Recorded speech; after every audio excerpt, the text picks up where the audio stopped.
سبحان رب السماوات والأرض رب العرش الكرسي عما يصفون يقولون من الكذب بنسبة الولد إليه فذرهم يخوضوا في باطلهم ويلعبوا في دنياهم حتى يلاقوا يومهم الذي يوعدون فيه العذاب وهو يوم القيامة وهو الذي هو في السماء إله بتحقيق الحمزتين وإسقاط الأولى وتسهيلها كالياء أي معبود وفي الأرض إله وكل من الظرفين متعلق بما بعده وهو الحكيم في تدبير خلقه العليم بمصالحهم. قل إن كان للرحمن ولد فأنا أول العابدين. اس کے بعد معنی اچھی طرح بیان نہیں کیے میں نے. ایک معنی یہ ہے کہ بالفرض اگر اللہ تعالیٰ کا ولد ہو تو میں اس کی عبادت کرتا ہوں. دوسرا معنی یہ ہے ما کان للہ للرحمن ولد، الرحمن کا ولد نہیں ہے اس لیے انا اول العابدین للہ تعالی. تیسرا معنی ان کان للرحمن ولد فانا اول المعظمین. چوتھا معنی وہ اچھی طرح بیان نہیں کیا تھا سنو. ان کان للرحمن ولد، اگر رحمان کا ولد ہوتا فانا اول العابدین فانا اول القارئین.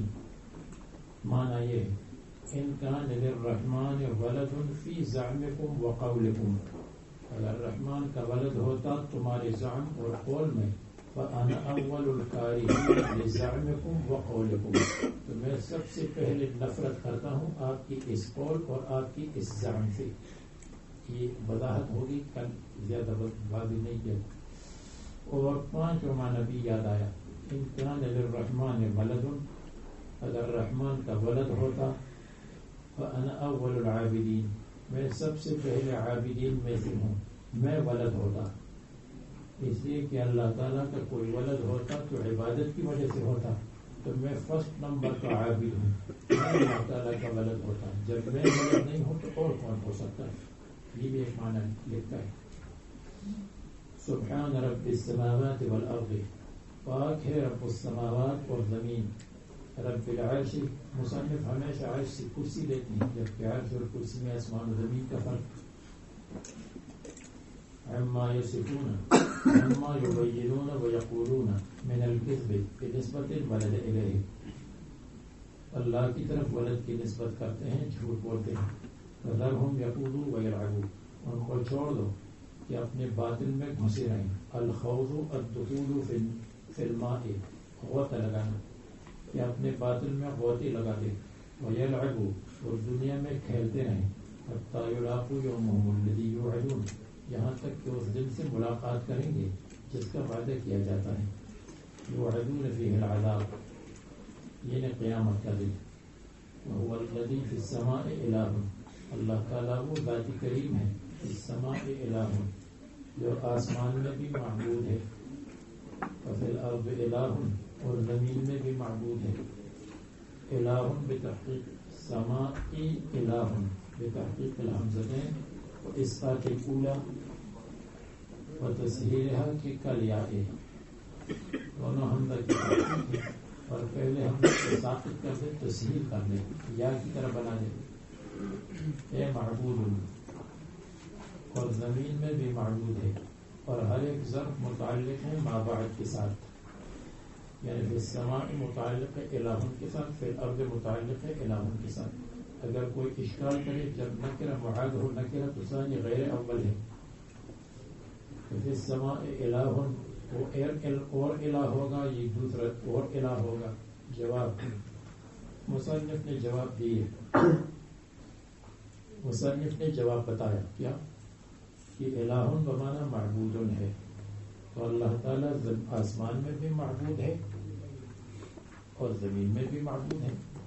یعنی اللہ تعالیٰ کی عبادت آسمان پر بھی ہوتی ہے لیکن الگ قسم کی عبادت ہے، فرشتوں کی عبادت، اور زمین پر بھی اللہ تعالیٰ کی عبادت ہوتی ہے، یہ الگ قسم کی عبادت ہے. تو دونوں جگہ الگ اس لیے آیا کہ عبادت الگ ہے، فرشتوں کی عبادت الگ ہے، مسلمانوں کی اور دنیا والوں کی عبادت الگ ہے.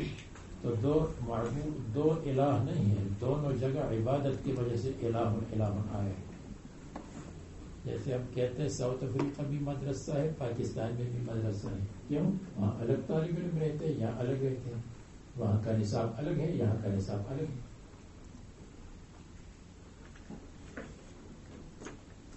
اللہ تبارک و تعالی حکیم ہے تدبیرات میں اور علیم ہے مصالح پر. وتبارک الذی لہ ملک السماوات والارض، اور برکت دینے والا ہے وہ اللہ جس کی وہ آسمان و زمین کی بادشاہی ہے. تبارک تعظم، عظمت والا ہے. تبارک برکت والا ہے، یعنی برکت دیتا ہے.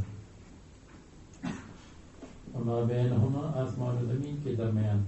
فعندہ علم الساعہ، اللہ تعالیٰ کے ہاں قیامت کا علم ہے. وإلیہ ترجعون، یرجعون. ولا یملک الذین یدعون من دونہ الشفاعۃ، اور اختیار نہیں رکھتے ہیں الذین یدعون، جن کو یہ لوگ پکارتے ہیں، جن سے یہ لوگ مدد مانگتے ہیں. الشفاعۃ، سفارش کرنے کی. الا من شہد بالحق، مگر وہ جو حق کی گواہی دے. لا الہ الا اللہ محمد رسول اللہ کہہ دے. یہ لا یملک الذین یدعون من دونہ میں الذین یدعون من دونہ سے یا مراد ہے معبودین یا مراد ہے عابدین. اگر الذین یدعون من دونہ سے مراد معبودین ہو تو معنی ہے الذین یدعونہم من دونہ، وہ جن کو یہ پکار، الذین یدعونہم من دونہ، جن کو یہ پکارتے ہیں اللہ تعالیٰ کے سوا، یعنی معبودین. تو پھر معنی یہ ہے ولا یملک المعبودون الشفاعۃ، ان کے معبود جو فرشتے ہیں، اولیاء اللہ ہیں، صالحین ہیں، وہ سفارش نہیں کریں گے. الا لمن شہد بالحق، مگر ان کے لیے گواہی دیں گے، مگر ان کے لیے شفاعت کریں گے. شہد بالحق، جنہوں نے سچائی کی گواہی دی ہے، یعنی لا الہ الا اللہ محمد رسول اللہ کہا ہے تو ان کی گواہی دیں گے. تو استثناء متصل. لا يملك المعبودون الشفاعة لأحد إلا لمن شهد بالحق، استثناء مفرق ہو جائے. اور اگر عابدین مراد ہو تو معنی یہ ہے. پھر دوسرا معنی یہ ہے کہ ولا يملك الذين يدعون، وہ لوگ جو اللہ تبارک و تعالیٰ کے سوا دوسروں سے مدد مانگتے ہیں، یعنی عابدین.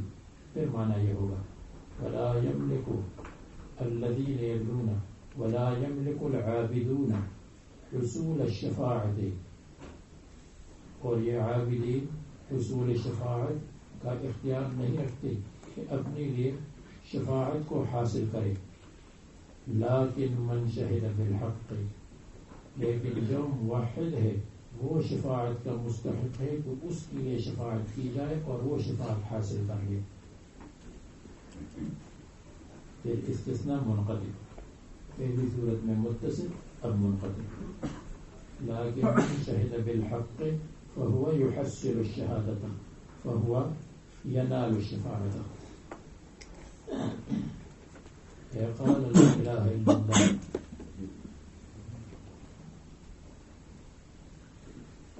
وهم يعلمون، اور وہ من شہد بالحق کون ہے؟ جنہوں نے حق کی گواہی دی ہے۔ وهم يعلمون الحق بقلوبهم، اور وہ دل سے بھی حق کو جانتے ہوں، یقین رکھتے ہوں۔ يعلمون یقین رکھتے ہوں، تو جس نے گواہی بھی دی ہے اور منافق نہیں ہے بلکہ وهم يعلمون ہے، وهم يصدقون من قلوبهم ہے۔ اور دوسرا معنی یہ ہے وهم يعلمون حالا مشفوع له، اور وہ جانتے ہوں گے مشفوع له کی حالت کو کہ مؤمن ہے یا کافر ہے۔ مومن ہوگا تو ان کے لیے شفاعت ہے، کافر ہے تو اس کے لیے شفاعت نہیں، پھر معبودین کے ساتھ لگ جائے گا۔ وهم يعلمون حال المشفوع له انه يؤمن او لا، انه مؤمن او ليس بمؤمن، ان کے چہرے کی نور سے یا دوسرے علامات سے ان کو معلوم ہو جائے گا۔ وقلوبهم ما شهدوا به بألسنتهم، جن کی گواہی دی، جس چیز کی گواہی دی ہے زبان سے، تو وہ دل سے بھی جانتے ہیں، ان کا دل ان کی زبان کے موافق ہے۔ اور وہ کون ہے؟ جو شافعین ہیں، حضرت عیسیٰ، عزیر اور ملائکہ۔ فإنهم يشفعون للمؤمنين، مؤمنین کے لیے سفارش کریں گے۔ بہرحال الذین يدعون میں دونوں توجیہات آپ کو بتا دیں۔ وَلَئِن سَأَلْتَهُم مَّن خَلَقَهُم، اور اب یہ بیان کرتے ہیں کہ دل سے یہ جانتے ہیں، زبان سے اقرار نہیں کرتے۔ وَلَئِن سَأَلْتَهُم، اور اگر آپ ان سے سوال کریں گے، من خلقهم، کس نے ان کو پیدا کیا ہے؟ اگر ان سے پوچھا جائے هل يصح نسبت الخلق الى الجمادات، تو وہ خود کہیں گے کہ جمادات کچھ نہیں کر سکتے۔ لَيَقُولُنَّ اللَّهُ، حذف منه نون الرفع واو الضمیر، یہ وہی پرانی تقریر ہے جو مصنف کرتے رہتے ہیں۔ فَأَنَّا يُؤْفَكُونَ، اور کس طرح پھیر دیے جاتے ہیں یہ اللہ تعالیٰ کی عبادت سے اور حق سے۔ وَقِيلِهِ يَا رَبِّ إِنَّ هَؤُلَاءِ قَوْمٌ لَا يُؤْمِنُونَ، وَقِيلِهِ، اور یہ قیلہی اگر مجرور ہے تو پھر معنی یہ ہے کہ یہ عطف ہے الساعۃ پر، وعنده علم الساعۃ، وعنده علم قوله یا رب ان هؤلاء قوم لا یؤمنون۔ اللہ تعالیٰ کے ہاں قیامت کا بھی علم ہے، اللہ تبارک و تعالیٰ کے ہاں یہ بھی علم ہے کہ رسول اللہ صلی اللہ علیہ وسلم پکار کر کہہ رہے ہیں یا رب ان هؤلاء قوم لا یؤمنون، یہ لوگ حجر املس بن گئے ہیں، قبول نہیں کرتے حق کو۔ یہ ایک توجہ ہے۔ اور اگر قیلہ ہو تو قال قیلہ، قال قولہ، حضور صلی اللہ علیہ وسلم نے فرمایا اپنا قول کہ یا رب ان هؤلاء قوم لا یؤمنون، قال قولہ۔ اور یا اگر قیلہ ہو منصوب ہو تو پھر عطف ہو جائے گا الساعتی پر، علم الساعتی کے محل پر، کیونکہ وہ اوپر سے مجرور ہے اور اندر سے مرفوع ہے۔ علم الساعتی یعلم الساعة، یعلم الساعة ویعلم قولہ یا رب ان هؤلاء قوم لا یؤمنون۔ یہ تو اگر ہم واو کو عاطفہ قرار دیں گے، اور اگر واو کو قسمیہ قرار دیں گے، واو قسم کے لیے، تو پھر معنی یہ ہے کہ وقیلہ، وأقسم بقیلہ، اور میں رسول اللہ صلی اللہ علیہ وسلم کے کلام کی قسم کھاتا ہوں، قول کی قسم کھاتا ہوں کہ جو دعا کرتے ہیں کہ یا ربی یا ربی، یہ دعا کرتے ہیں تو یہ قول کے لیے یا ربی مقولہ بن جائے گا، اور ان ہؤلاء قوم لا یؤمنون یہ جواب قسم بن جائے گا۔ تو معنی یہ ہے وقول ہی رسول اللہ صلی اللہ علیہ وسلم کے قول کی قسم کہ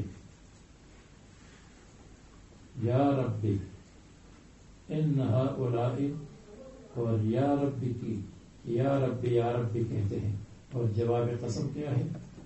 رسول اللہ صلی اللہ علیہ وسلم کی اس قول کی قسم، جواب قسم یہ ہے اللہ کی قسم، یا جیسے رسول اللہ صلی اللہ علیہ وسلم کے قول کی قسم کہ ان ہؤلاء قوم لا یؤمنون، یہ ایمان نہیں لائیں گے، یہ جو ختم اللہ علی قلوبہم ہے یہ ایمان نہیں لائیں گے۔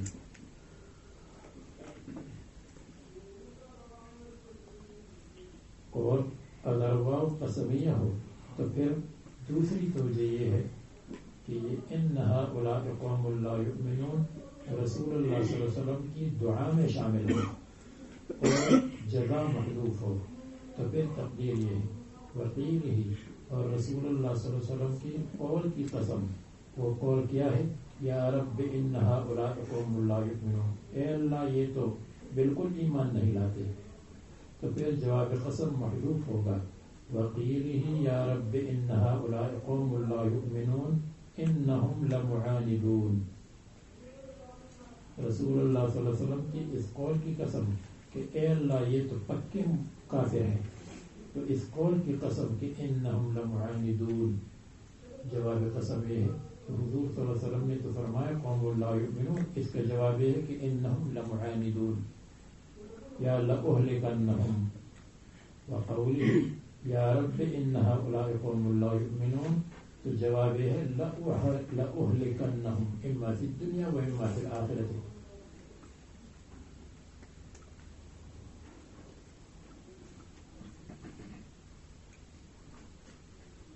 اور توجیحات بھی ہے، اتنی کافی ہے۔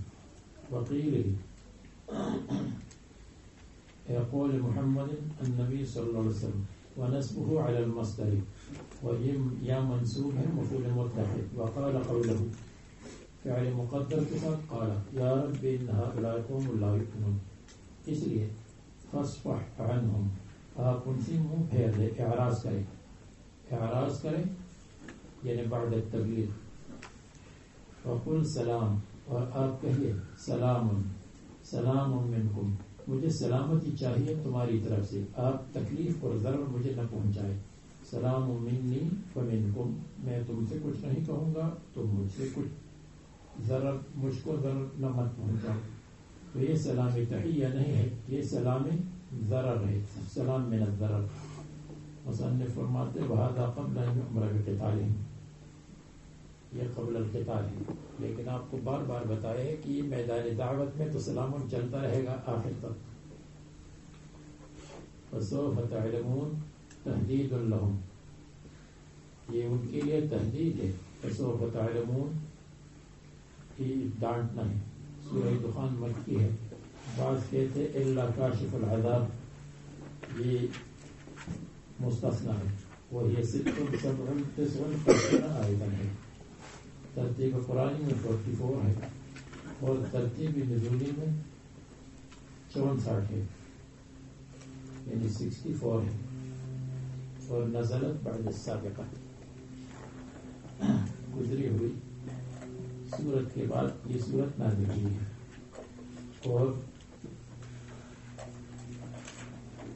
رفع متعدد وجوہات سے، ایک تو یہ ہے اس کی ابتدا میں بھی حامیم اور قرآن کریم کی تعریف اور مدح اس کی ابتدا میں کی گئی، دوسرا یہ ہے ترتیب نزولی میں وہ پہلے ہے یہ بعد میں ہے، اور تیسرا یہ ہے کہ ماقبل میں اللہ تعالیٰ نے فرمایا ہے کہ یخوضوا ویلعبوا فذرهم یخوضوا ویلعبوا حتی یلاقوا یومهم الذی یوعدون، اور آنے والی صورت میں بھی یہ کہ انتظار کر لے. فرماتے فارتقب یوم تأتی السماء بدخان مبین، یہ انتظار کرے آسمان دخان مبین کو لائے گا، اور یہ اس وقت قیامت کی علامات شروع ہو جائیں گی اور انتہا یہ وقت آ جائے گا. نمبر 4 ما قبل صورت میں اللہ تعالیٰ نے فرمایا ان هؤلاء قوم لا یؤمنون، یہ لا یؤمنون ہے. اور آنے والی صورت میں فدعا ربہ ان هؤلاء قوم مجرمون، یہ قوم مجرم ہے، اور یہ قوم مجرم جو تھی وہ بھی لا یؤمنون یعنی پکے مومن تھے، پکے کافر تھے. اور نمبر 5 پہلی صورت میں اللہ تعالیٰ نے فرمایا فاصفح عنہم وقل سلام، سلام سلام ہے، آپ مجھے کچھ نہ کہیں اور میں تم سے کچھ نہیں کہوں گا. اور آنے والی صورت میں اللہ تبارک و تعالیٰ نے فرمایا انی عذت بربی وربکم ان ترجمون، اللہ کی پناہ مجھے رجم مت کرو، مجھے مت مارو اور سالم رکھو مجھے. نمبر 6 قبل صورت میں ختم صورت بالتوحید، توحید کے ساتھ اس کا اختتام تھا. وَلَئِن سَأَلْتَهُم مَّنْ خَلَقَ السَّمَاوَاتِ وَالْأَرْضَ وَلَئِن سَأَلْتَهُم مَّنْ خَلَقَهُمْ لَيَقُولُنَّ اللَّهُ. اور اس صورت کی ابتدا میں رسالت ہے، اِنَّا كُنَّا مُرْسِلِينَ، فذکر الرسالۃ بعد التوحید مناسبۃ اللطیفۃ، یہ سب جانتے ہیں. ما قبل نمبر 7 ما قبل صورت میں اللہ تعالیٰ نے فرمایا وقیلہ یا رب ان هؤلاء قوم لا یؤمنون فاصفح عنہم وقل سلام، یہ اللہ تعالیٰ نے فرمایا تھا فسوف یعلمون. اور اس صورت میں اللہ تبارک و تعالیٰ نے فرمایا یعنی یہ تفصیل میں فارتقب یوم تأتی السماء بدخان مبین، تو یعنی اس میں بھی نا امیدی ہے اور آنے والی صورت میں بھی نا امیدی، دونوں نا امیدی میں شریک ہیں. ان کافروں سے نا امیدی جو پکے کافر ہیں. نمبر 8 ما قبل صورت میں اللہ تبارک و تعالیٰ نے فرمایا تھا کہ ہم وَلَقَدْ أَرْسَلْنَا مُوسَىٰ إِلَىٰ فِرْعَوْنَ وَلَقَدْ أَرْسَلْنَا مُوسَىٰ بِآيَاتِنَا إِلَىٰ فِرْعَوْنَ، ہم نے فرعون کے پاس آیات لے کر کے ان کو بھیجا. اور یہاں پر قوم فرعون کا ذکر ہے اور حضرت موسیٰ علیہ السلام کا ذکر ہے. وَلَقَدْ فَتَنَّا قَبْلَهُمْ قَوْمَ فِرْعَوْنَ وَلَقَدْ فَتَنَّا قَبْلَهُمْ، اس میں بھی فرعون اور فرعون کی قوم اور دوسرے لوگوں کا ذکر ہے. وَجَاءَهُمْ رَسُولٌ كَرِيمٌ، حضرت موسیٰ علیہ السلام کا ذکر ہے. تو فرعون اور حضرت موسیٰ علیہ السلام کا ذکر دونوں میں موجود ہے. نمبر 9 وہاں قبل صورت میں اللہ تبارک و تعالیٰ نے فرمایا تھا ادخلوا الجنۃ انتم وازواجکم آمنین، جنت میں تم بھی جاؤ تمہاری بیویاں بھی جائیں. وہاں خیمہ لگائیں گے نہیں، اللہ تعالیٰ نے آنے والی فرمایا آنے والی صورت میں ان المتقین فی مقام امین، مقام امین ہے بہترین جگہ ہوگی، خیمہ شیمہ وہاں نہیں لگائیں گے. فرماتے ہیں حامیم اللہ اعلم بمرادہ بھی، حامیم یا بعض کہتے ہیں اقسم بالحمید اور المجید، اللہ تبارک و تعالیٰ کی قسم جو حمید اور مجید ہے. اور بعض کہتے ہیں حامیم الحکیم المتین، وهذه من الاشارات ليس من المتيقنات. اللہ اعلم بمرادہ بھی والکتاب المبین، اور کتاب مبین کی قسم، قرآن مبین کی قسم، جو مبین بمعنی مظہر ہے اور مبین بمعنی بین ہے.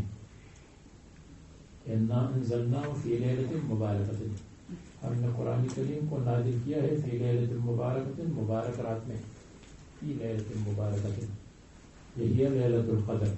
یہ لیلۃ القدر ہے، لیلۃ القدر ہے.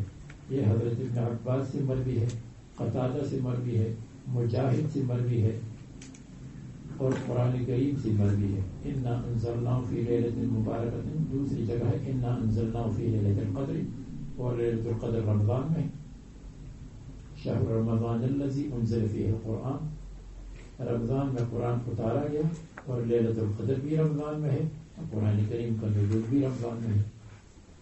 اور انزلناہ فی لیلۃ مبارکۃ کا مطلب نزولہ من اللوح المحفوظ الى السماء الدنیا الى البیت المعمور. یکدم اور مجموعتاً واحدتاً، اور یا یہ انا انزلناہ یعنی بدأنا انزالہ فی لیلۃ مبارکۃ، لیلۃ مبارکہ میں شروع ہوا ہے اور بعد میں مسلسل چلتا رہا 23 سال تک۔ تو لیلۃ القدر مراد ہے، یہ قرآن کریم سے اور احادیث سے مستفاد ہے کہ لیلہ مبارکہ سے مراد ہے لیلۃ القدر، او لیلۃ النصف من شعبان، یا لیلۃ النصف من شعبان ہے۔ لیلۃ النصف من شعبان جس کو لیلۃ البراءت کہتے ہیں، لیلہ مبارکہ کہتے ہیں، لیلہ رحمت کہتے ہیں، لیلۃ الصلح کہتے ہیں، وہ مراد ہے۔ اور لیلۃ نصف من شعبان مراد ہو جس میں قرآن کریم کا نزول ہوا ہے، تو اس کو ابن عربی نے رد کیا، ابن کثیر نے رد کیا، قرطبی نے رد کیا ہے کہ یہ صحیح نہیں ہے۔ اس کا یہ مطلب نہیں ہے کہ لیلۃ النصف من شعبان کی کوئی فضیلت نہیں ہے، اس کی فضیلت اپنی جگہ پر ہے۔ جیسے حدیث میں آتا ہے کہ اللہ تبارک و تعالیٰ یطلع اللہ علی خلقہ لیلۃ النصف من شعبان فیغفر لجمیع خلقہ الا مشرک او مشاہد، اللہ تعالیٰ دیکھ لیتے ہیں لیلۃ النصف من شعبان میں تو مغفرت کرتے ہیں سب کی سوائے مشرک، سوائے ڈبل میم کے، مشرک مشاہد، مشرک تو مشرک ہے، مشاہد کے معنی ہے دشمنی کرنے والا اور حسد رکھنے والا، اس کی یہ روایت حسن ہے، صحیح ہے، حسن صحیح ہے، تو یہ اس کی فضیلت ہے۔ یا یہ ہے کہ جب لیلۃ النصف من شعبان ہو جاتی ہے، اذا كانت لیلۃ النصف من شعبان نادى مناد الا مستغفرا فاغفر له، مستغفر ہے تاکہ میں مغفرت کروں، هل من سائل فاعطيه، هل من قضا هل من قضا، یہ روایت بھی حسن کے درجے میں ہے۔ تو اس میں آتا ہے لا يسأله احد الا اعطاه غیر زانیۃ الا زانیۃ او مشاہد، الا زانیۃ او مشاہد، تو یہ روایت بھی موجود ہے۔ یہ روایت بھی ہے کہ اذا كانت لیلۃ النصف من شعبان فقوموا لیلها وصوموا نهارها، وفي اسناده ابو بکر ابن صبرہ وفيه کلام کثیر سیأتی فی ابن ماجہ انشاءاللہ۔ وہ اپنی یہ روایات ہے اپنی جگہ پر، لیکن نزول قرآن لیلۃ النصف من شعبان میں ہو یہ روایت صحیح نہیں ہے۔ ہاں اس کو لیلۃ التقدیر کہہ سکتے ہیں، یعنی جو تقدیر سنوی ہے، تو تقدیر سنوی لیلۃ القدر میں بھی ہے، کر دو بھائی جان اس کو۔ لیلۃ النصف جو لیلۃ القدر ہے اس کے بارے میں بھی تقدیر سنوی کا ذکر آتا ہے کہ ایک سال کے لیے جو تقدیر ہوتی ہے تو وہ فرشتوں کے حوالے کرتے ہیں اللہ تبارک و تعالیٰ لیلۃ القدر میں۔ سالانہ رپورٹ ان کے سامنے، یعنی سالانہ بجٹ ان کے سامنے پیش کیا جاتا ہے کہ لے لو سالانہ بجٹ، فلان کی موت، فلان کی حیات، فلان کی بیماری، فلان کا یہ۔ اور لیلۃ النصف من شعبان کے بارے میں بھی آتا ہے کہ اس میں بھی یہ کام ہوتا ہے، آثار میں اس کا ذکر آیا ہے۔ دونوں میں تطبیق یہ ہو سکتی ہے کہ اس کی لکھنے کی ابتدا ہوتی ہے لیلۃ النصف من شعبان سے، اور تکمیل ہوتی ہے لیلۃ القدر پر، اور پھر لیلۃ القدر میں فرشتوں کی حوالی کی جاتی ہے۔ ابتداؤہ من لیلۃ النصف من شعبان و اختتامہ و انتہاؤہ فی لیلۃ القدر، تو اس لیے اس کو لیلۃ التقدیر اور لیلۃ النصف من شعبان۔ اب اس میں لکھا ہوا ہوگا کہ روشنی کا طالب علم ہے، وہ سبق کے درمیان میں اٹھے گا، یہ سب کچھ تقدیر میں لکھا ہوا ہے۔ چلو تقدیر کی بات تو منع نہیں کہ اللہ کی بات۔ لیلۃ النصف من شعبان نزل فيها من ام الكتاب من السماء السابعة الى السماء الدنيا الى السماء القريبة انا كنا منذرين، بے شک ہم ڈرانے والے ہیں عذاب سے، انا كنا منذرين الناس، منذرين من العذاب، فیہا یفرق کل امر حکیم، فیہا اس لیلۃ القدر میں یا لیلۃ النصف من شعبان میں، لیکن لیلۃ القدر سے اور لیلۃ النصف من شعبان اکثر میں اس کو رکھی. یفرق کل امر حکیم، یفرق ایک دوسرے سے الگ کیا جاتا ہے، کل امر ہر کام جو مطلوب الوجود ہے، اور حکیم ہر حکمت والا کام، یا کل امر حکیم ہر محکم کام، جو محکم کام یہ کام ہوگا اس سال، اس میں کوئی تعلیق وعلیق نہیں ہے، معلق نہیں ہے، مبرم ہے، تقدیر مبرم کے درجے میں ہے، تو اس کو الگ کر دیا جاتا ہے. فیہا اس لیلۃ القدر میں یفرق الگ کیا جاتا ہے کل امر ہر کام جو مطلوب الوجود ہو، حکیم حکمت والا کام یا محکم کام، اس کو الگ کر دیا جاتا ہے اور فرشتوں کے حوالے کیا جاتا ہے کہ لے لو یہ سالانہ بجٹ ہے آپ کے لیے، کیا کیا کام ہوگا کیا نہیں ہوگا. محکم من الارزاق، جس کا تعلق رزق کی سے ہے، والآجال اور آجال کے ساتھ ہے، چلتا پھرتا آدمی ہوگا اور صحیفے میں لکھا ہوگا کہ یہ سال جانے والا ہے دنیا سے، وغیرہما اور ان دونوں کے علاوہ، التی تکون فی السنۃ جو سال کے اندر ہوتا ہے، جو کام سال کے اندر ہوتے ہیں، الی مثل تلک اللیلۃ آنے والی رات تک، اس رات سے لے کر آنے والی رات تک، سالہ ایک سال بعد جو آنے والی رات ہے. مثلا ہم کہیں گے کہ یہ کیا سال ہے، 2008 سے 2008 کی لیلہ سے 2009 کی لیلہ تک اگر بالفرض سال بدلتا ہو، مجھے تو معلوم نہیں یہ سال بدلتا ہوگا آئندہ رمضان تک یا نہیں بدلتا، نہیں بدلتا ہے، تو یہ مثال میری غلط ہو گئی. چلو آپ صحیح مثال ذہن میں رکھیں، یہ آسان مسئلہ ہے. ایک سال رمضان سے دوسرے رمضان تک، امرا من عندنا، امرا من عندنا یہ حکم ہے ہماری طرف سے، یا فرقا من عندنا ہماری طرف سے اس کو الگ کر دیا ہماری طرف سے.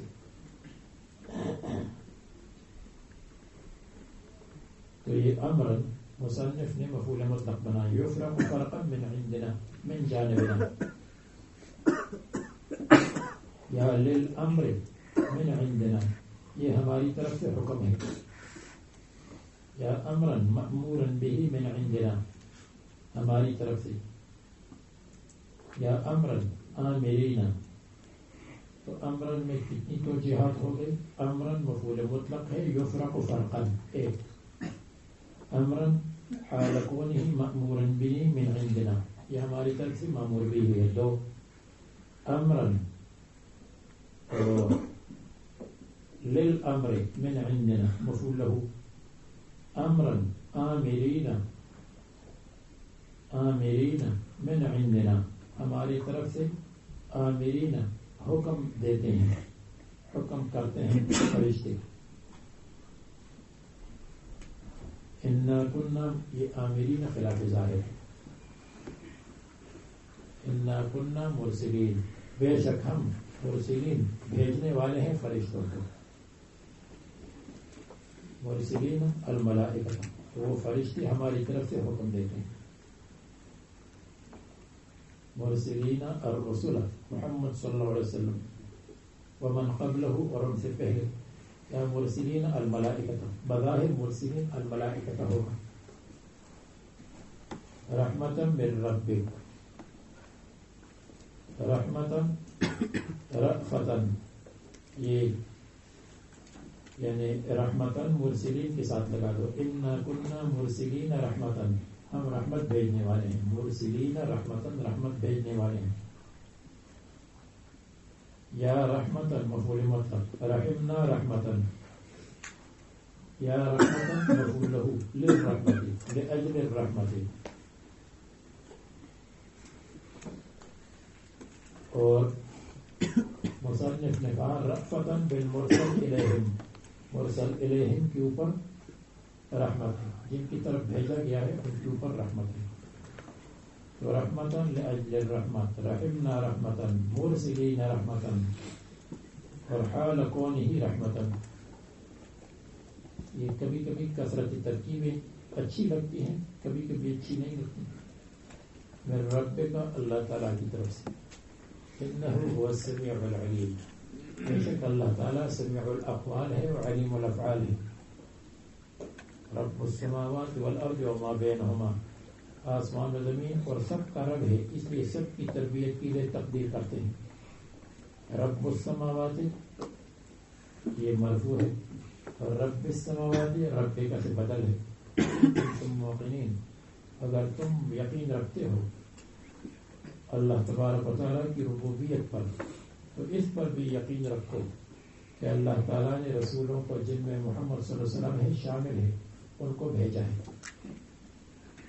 إنه تعالى رب السماوات والأرض فأيقنوا بأن محمدا صلى الله عليه وسلم رسوله لا إله إلا هو يحيي ويميت. تو یہ زندگی و موت اللہ کے ہاتھ میں ہے. ربکم و رب آبائکم الاولین بل هم فی شک یلعبون، بلکہ یہ لوگ شک میں ہیں بعض کسی قرآن کریم سے، توحید سے. یلعبون اور کھیلتے ہیں، یعنی یستہزئون بک، استہزاء بک، اے محمد صلی اللہ علیہ وسلم. پس انہوں نے کہا فقال اللہم اعنی علیہم، رسول اللہ صلی اللہ علیہ وسلم نے فرمایا یا اللہ میری مدد کرو ان کے خلاف. بسبع سنین کسبع یوسف، یوسف علیہ السلام کی قادسالی کی طرح 7 سال قادسالی ان پر ڈال دے. تو اللہ تعالیٰ نے فرمایا فارتقب یوم تأتی السماء بدخان مبین، آپ انتظار کریں جس دن آسمان لائے گا، جس دن آسمان ڈالے گا بدخان مبین، دخان مبین کو. اس میں 2 توجہ ہے. ایک یہ ہے کہ اس سے مراد قادسالی ہے، یعنی بھوک کی وجہ سے جب ان کا سر چکرائے گا اوپر دیکھیں گے تو ایسا ہوگا جیسے دھواں، جیسے کوئی کمزور آدمی ہو بیماری کی وجہ سے، اور وہ اٹھتا ہے تو اس کا سر چکراتا ہے، اور جب دیکھتا ہے تو اندھیرا ہوتا ہے، اندھیرا چھا جاتا ہے. تو قادسالی کی وجہ سے، بھوک کی وجہ سے یہ جب اٹھیں گے تو دخان مبین ان کو نظر آئے گا. ایک تو جی، اور دوسری یہ ہے یوم تأتی السماء بدخان مبین سے مراد قیامت کی قریب، یعنی قیامت کے قریب. حدیث میں آتا ہے کہ 40 دن تک دخان کی شکل کا اندھیرا ہوگا آسمان و زمین کے درمیان، اور 40 دن کے بعد ختم ہو جائے گا. تو عبداللہ ابن مسعود سے مروی ہے کہ ان سے کسی نے کہا کہ ہم نے ایک واعظ کی تقریر سنی، تو انہوں نے کہا کہ دخان مبین سے مراد قرب قیامت ہے، قرب قیامت میں. تو عبداللہ ابن مسعود نے فرمایا اس نے صحیح نہیں کہا، دخان مبین گزر چکا ہے، اور اس سے مراد دخان مبین سے مراد جوع اور بھوک اور قادسالی ہے، یہ وہ مراد نہیں. اور عبداللہ ابن مسعود نے پھر جواب میں فرمایا کہ یہاں ربنا اکشف عنا العذاب، اے اللہ عذاب کو ہٹا دے. تو اللہ تعالیٰ نے عذاب کو ہٹایا، تو کیا قیامت کا عذاب بھی ہٹے گا؟ دوسرے حضرات نے کہا ہاں جی، قیامت کا عذاب قبل القیامت یاجوج ماجوج آئیں گے، ختم ہو جائیں گے، یہ قیامت کی علامت ہے. اور اسی طرح قیامت سے پہلے طلوع الشمس من المغرب ہوگا، پھر ختم ہو جائے گا، پھر حسب معمول ہم معمول کے مطابق ہوگا. تو قیامت سے پہلے عذاب اور یہ علامت ختم ہو سکتی ہے، اور دونوں مراد ہو سکتے ہیں یہاں. یوم تأتی السماء بدخان مبین قادسالی، یوم تأتی السماء بدخان مبین حقیقی دخان، مجازی دخان قادسالی، حقیقی دخان جو قیامت کے قرب میں ہے. اور قیامت میں ایک علامت ختم ہوگی، دوسری آئے گی، دوسری ختم ہوگی، تیسری آئے گی، یہ چلتا رہے گا. فأجدبت الارض، اور زمین قات والی ہو گئی. حدیث میں آتا ہے اس کو واشتد بہم الجوع، بھوک ان پر سخت ہو گئی، یہاں تک کہ انہوں نے شدت بھوک کی وجہ سے دخان کی شکل دیکھی بین السماء والارض۔ اور حدیث میں آتا ہے کہ مومن کے لیے وہ دخان زکام کی طرح ہوگا، زکام کی طرح ہوگا، اور کافر بے ہوش سکران کی طرح ہوگا، اور وہ دخان اس کے منہ میں داخل ہوگا اور اس کے منخر یعنی اس کی ناک اور اس کے دبر سے وہ دخان نکلے گا، وہ اذنیہ اور کانوں سے نکلے گا، تو اس کے لیے حقیقی دخان ہوگا۔ اور مسلمان کے لیے مسلمان اس دن دخان پروف ہوگا، اور کفار کے لیے حقیقی دخان یا الناس لوگوں کو ڈھانپ لے گا، چھپا لے گا، ڈھانپ لے گا۔ تو کہیں گے فقالوا، کہیں گے هذا عذاب علیم، یہ تو عذاب علیم ہے، ربنا اکشف عنا العذاب، اے اللہ ہم سے عذاب کو ہٹا دو، انا مؤمنون، ہم مسلمان ہو جائیں گے۔ اللہ تعالیٰ فرمائیں گے انا لهم الذکریٰ، ان کے لیے نصیحت کہاں ہے؟ مصنف نے کہا لا ينفع الایمان عند نزول العذاب، ایمان نافع نہیں ہے، ایمان تو نافع ہوگا اس لیے کہ علامات جب شروع ہو جائے یاجوج ماجوج وغیرہ تو اس وقت تو ایمان قبول ہوگا، لیکن مصنف نے جو بیان فرمایا اس کے علاوہ دوسرا معنی ہے انا لهم الذکریٰ، نصیحت ان سے دور ہے، کہاں ہے ان کے لیے نصیحت؟ یہ نصیحت کو قبول نہیں کرتے، اور اگر نصیحت قبول کی تو اللہ تعالیٰ ان پر رحم فرمائے۔ بتحقیق ان کے پاس آئے ہیں رسول مبین بین الرسالہ، ثم تولوا عنہ، انہوں نے اعراض کیا، منہ پھیرا، عنہ رسول صلی اللہ علیہ وسلم تھے، اور کہنے لگے معلم، کبھی کہتے معلم، يعلمہ القرآن بشر، يعلمہ القرآن، ان کو قرآن کریم بشر سے پہلے گزرا تھا کہ یسار نام غلام یا دوسرا غلام، اس پر الزام لگاتی تھی، اور کبھی کہتے مجنون۔ معلم مجنون میں تو بظاہر فرق وہ ہے، تضاد ہے، جو معلم ہوگا وہ مجنون نہیں ہے، لیکن معلم تارتاً ٹھیک ہے، تارتاً مجنون۔ ابن مسعود نے فرمایا ہے اِنَّا کاشف العذاب، دیکھو عذاب کو ہٹائیں گے تو قیامت کا عذاب تو نہیں ہٹتا، ہم کہتے ہیں قیامت کا عذاب ہٹتا ہے پھر دوسرا آتا ہے، الجوع عنکم زمنا قلیلا، ہم عذاب کو ہٹا دیں گے کچھ مدت کے لیے، وکشف عنہم انکم عائدون، تم واپس آؤ گے کفر کی طرف، فعادوا الیہ، پھر کفر کی طرف واپس آ گئے۔ جیسے کسی پر کوئی مصیبت آتی ہے تو چند دن نماز پڑھتا ہے پھر نماز چھوڑ دیتا ہے۔ یاد کرو یوم نبطش البطشۃ الکبریٰ، جس دن ان کو پکڑیں گے ہم بڑی پکڑ کے ساتھ، یعنی یوم بدر، یوم بدر بھی ہے، اور یوم بدر کے علاوہ البطشۃ الکبریٰ قیامت میں ہے، قیامت میں ان کی پکڑ ہوگی۔ اِنَّا مُنْتَقِمُونَ، ہم ان سے انتقام لیں گے، قوت کے ساتھ ان کو پکڑیں گے۔ وَلَقَدْ فَتَنَّا قَبْلَهُمْ قَوْمَ فِرْعَوْنَ، اور بتحقیق ہم نے امتحان ڈالا تھا ان سے پہلے فرعون کی قوم پر، ان پر ہم نے امتحان ڈالا تھا، امتحان دیا تھا۔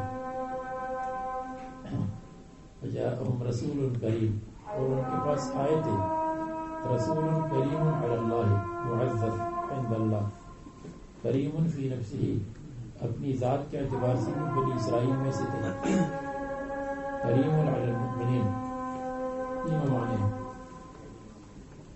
کہنے لگے ان، اے بے ان،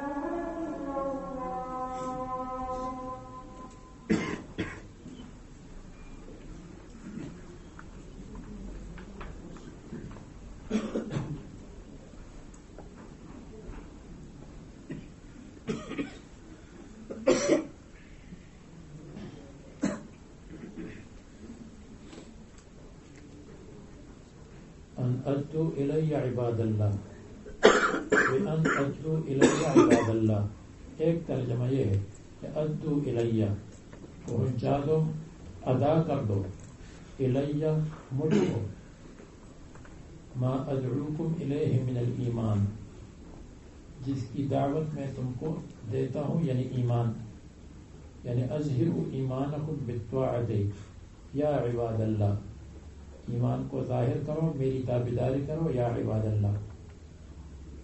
تو آسان تر لفظوں میں ہوگا مطلب کہ ادو الی حق اللہ یا عباد اللہ، ادو الی حق اللہ، اللہ کا حق ادا کرو اور میرے سامنے، الیہ میرے سامنے، یا عباد اللہ اے اللہ کے بندو، اللہ کا حق توحید ہے، اللہ تبارک و تعالیٰ کا حق اللہ تعالیٰ کی اطاعت ہے، رسول کی اطاعت ہے، تو وہ ادا کرو میرے سامنے۔ یہ مانا میرے سامنے کہ میں آپ لوگوں کو دیکھوں کہ واقعی آپ نے یہ کام کیا ہے۔ دوسرا ترجمہ یہ ہے ان ادو الیہ، کہ پہنچا دو یعنی حوالہ کر دو، الیہ مجھ کو، عباد اللہ اللہ تعالیٰ کے بندے، جو اللہ کے بندے ہیں بنی اسرائیل، جن پر تم ظلم کرتے ہو، ان کو میرے حوالے کر دو تاکہ ہم یہاں سے الگ ہو جائیں اور ہم گروپ ایریا بنا دیں۔ تو جب شیطان کا غلبہ ہو جائے اور شریر لوگوں کا غلبہ ہو جائے تو پھر گروپ ایریا لعنت نہیں ہے، نعمت ہے۔ جیسے پہلے زمانے میں یہاں گروپ ایریا تھا تو وہ گروپ ایریا یہاں کے مسلمانوں کے لیے اچھا ثابت ہو گیا، الگ ہو گئے اور الگ تلگ اپنی مساجد، اپنے معابد، معاہد کو قائم کی۔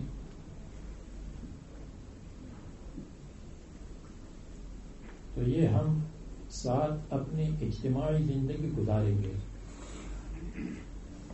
تو حضرت موسیٰ علیہ السلام نے ایمان کی دعوت دی کہ تم مسلمان ہو جاؤ، پھر آزادی کی دعوت دی کہ تم ہماری قوم کو آزاد کرو کہ ہمارے ساتھ الگ رہیں، آزاد ہو۔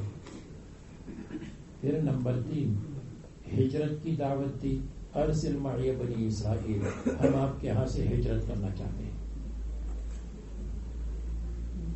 لیکن آخر فرعون تھا، اس نے ایمان کی دعوت بھی قبول نہیں کی، آزادی دینے کی دعوت بھی قبول نہیں کی اور ہجرت کی دعوت بھی قبول نہیں کی، یہاں تک کہ وہ ڈوب گیا تو ہجرت خود بخود ہو گئی۔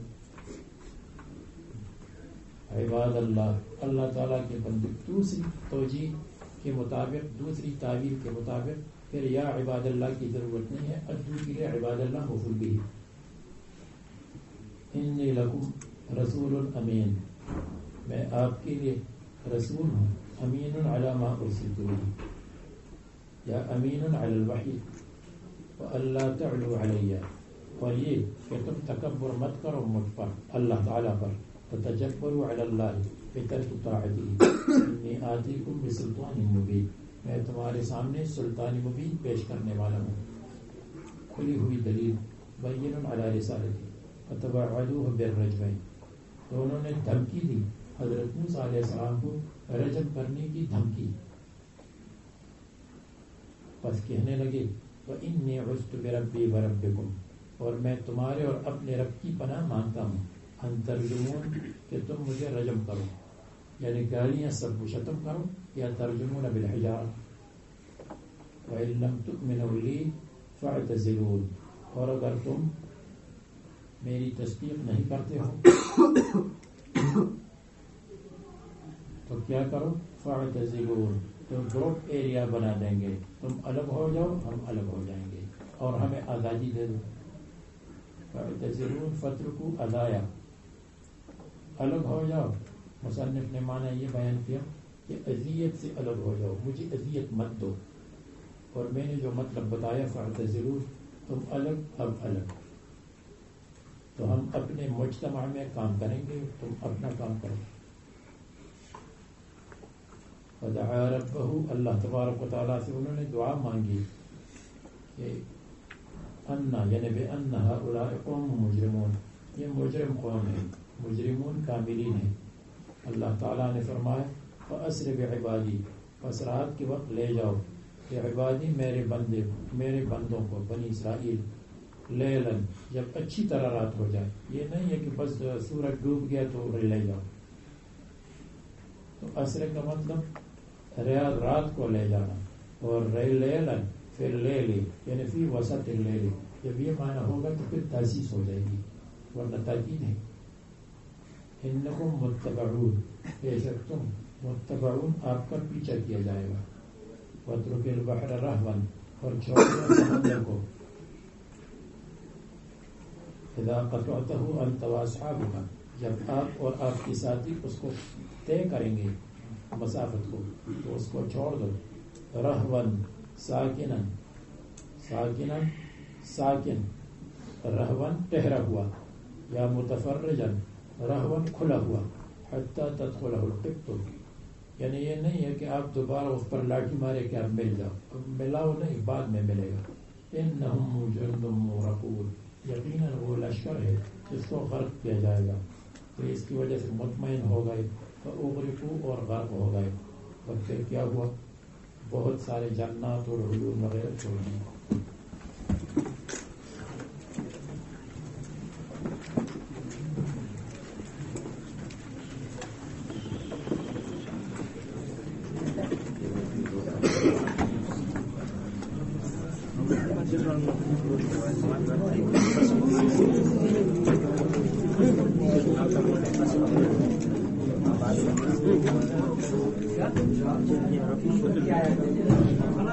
You must have